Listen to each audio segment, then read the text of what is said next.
Here are the tools that you're going to need. A C-clamp to push your pistons back in your caliper. Various sockets depending on your vehicle's application. A 3/8 ratchet. A 1/2-inch breaker bar. And a 19, 21, or 22 millimeter socket depending on your vehicle's lug nut size. This particular vehicle uses a 21 socket. And some gloves. So let's get started. First, we'll remove our wheel by using a 21 millimeter socket.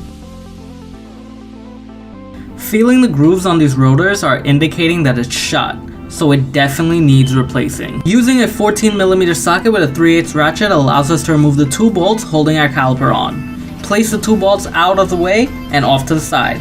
Now using a C-clamp, we can push our piston back, which allows our caliper to move freely, and this allows for easy removal. If the C-clamp is difficult to turn, chances are you have a seized caliper and need to replace or rebuild your calipers. When removing your calipers, be sure to rest it on the suspension or bungee it out of the way where it won't fall. Now remove these old squeaky brakes and discard them. Use a 17 millimeter socket with your 1/2-inch breaker bar to remove the two bolts holding on the caliper mounting bracket. Haha! Alright, now that our mounting bracket is removed, our rotors are finally free. Whew, it is time to clean. For my convenience, I placed my mounting bracket on a vise. Oh man, my caliper sliding pins are seized. Here, I'm using a pry bar to help me remove my slide pins. With a good pull, I finally removed it. Lack of greasing or just using the wrong products usually cause these slide pins to seize. I cleaned this slide pin to the best of my abilities.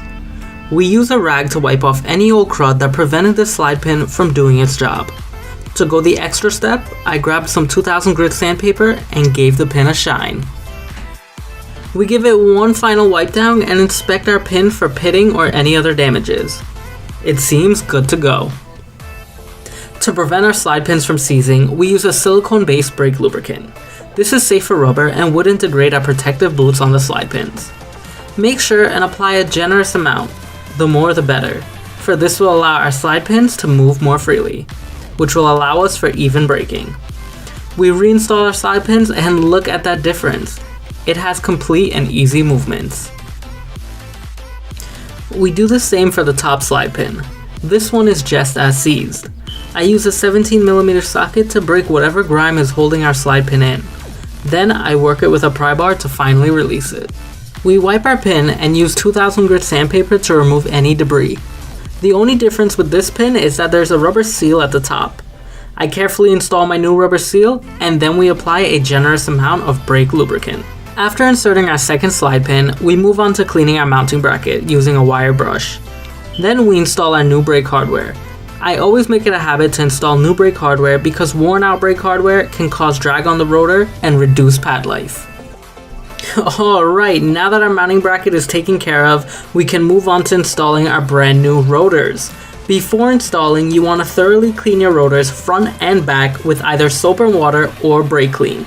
The reason for doing this is because rotors come with a thin film of oil from factory to prevent rusting.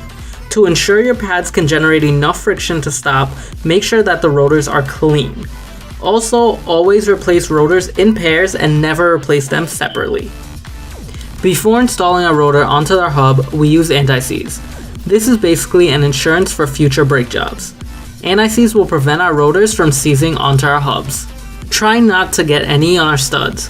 This may prevent you from torquing our tires down to its full potential. Now we can install our brand new rotors. I always like to hand tighten two lug nuts across from each other to hold our rotors in place. Before installing my mounting bracket, I make sure to clean the front of my rotors to remove any and all grease. I reinstall my caliper mounting bracket using the two 17 millimeter bolts. Then I torque both bolts down at 82 foot-pounds. After adding some grease to each clip on my mounting bracket, I am able to install my brake pads. Finally, I grab my caliper and reinstall it onto the mounting bracket. Then I install the two 14mm caliper bolts and torque them down to 20 to 25 foot-pounds. Before installing our wheel, we need to remove the 2 lug nuts that held our rotor on. Then we can install the wheel and tighten down our lug nuts in a crisscross pattern.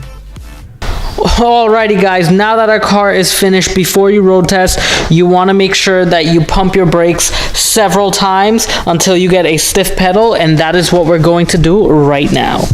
Alrighty, our pedal is already stiff. By doing this, we allow our caliper pistons to push against our brake pads, which will give us stopping power. Alrighty guys, I hope you enjoyed that quick episode on how to change your front brakes. This was the ultimate guide in doing so. I try to give you the most amount of information I possibly can, so I really hope you guys enjoyed that. If you're new to my channel and you want to learn how to maintain cars, consider clicking that subscribe button and also hit the bell notification at its side so you can stay up to date with all my latest videos. As well as my returning subscribers, thank you all for watching, supporting the channel, keeping it safe, and I'll see you guys soon. Peace.